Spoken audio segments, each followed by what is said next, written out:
Today we will learn what is surface tension, which is exerted by a liquid. It is a phenomenon of a liquid, and by a practical daily life example we will understand what is the cause of surface tension.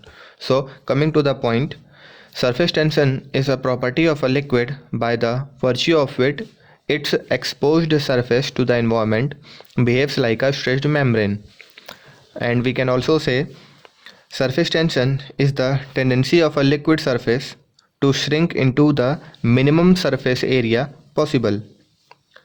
In figure, you can see a water droplet on a leaf. You can see it is in oval shaped. In next figure, you can see a nail is floating on the water. This is because of surface tension. And also, surface tension allows insects to float and slide on a water surface. Now we will understand what is the reason behind the surface tension and what is stretched membrane. Students, you would have seen a air-filled balloon. Its outermost skin is made up of rubber. Since it is air-filled, so it is in tension, and its outermost skin worked as a membrane.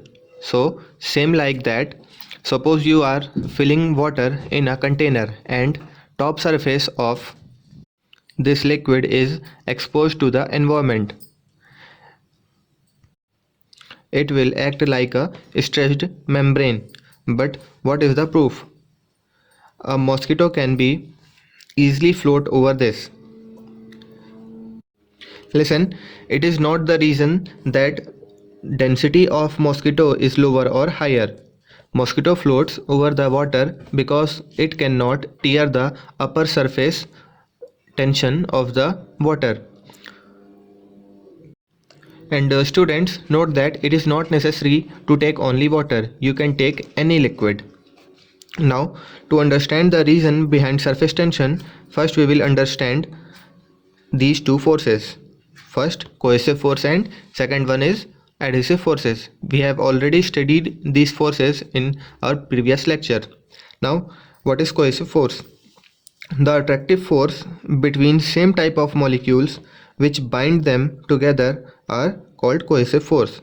What is the example?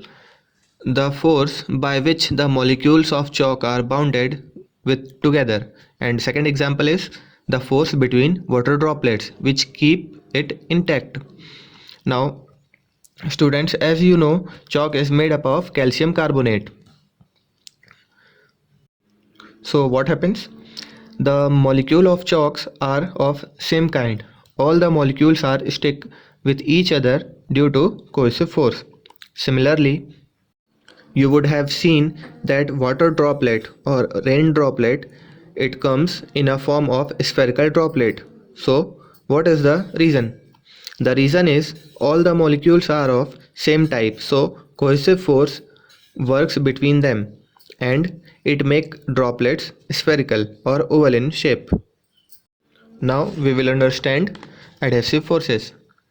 The attractive force between two different kind of molecules which keep them in bond are called as adhesive forces.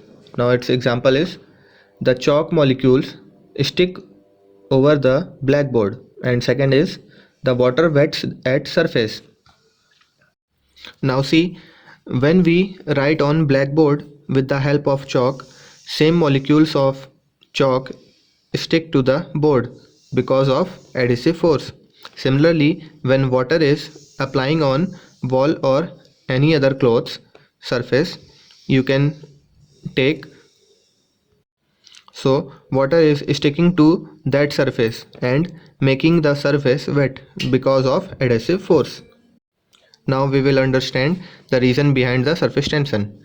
Suppose there is a container which contains water in it. Now what happens? Inside the container there is H2O molecules all around. Now in case you consider a water molecule inside the container, according to the figure you can see, so cohesive force work on it from all directions. So forces are in equilibrium, so net force is equal to 0. But if you consider a molecule on the top of the surface, cohesive force is working only in one direction, that is only in inner half. On the upper half there is no as such cohesive force. So due to the unbalanced cohesive force on the upper surface of the liquid, it makes a stretched membrane, which is called surface tension. Note that surface tension works only on the top surface. Inside the water you will not find any kind of surface tension because there is not any one-sided cohesive force.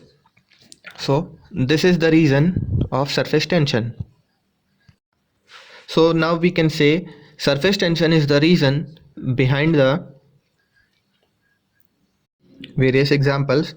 As such, when a small drop of mercury poured on a glass top, it takes the shape of a spherical ball.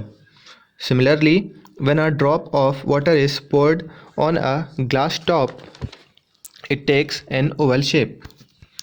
Okay, thank you class.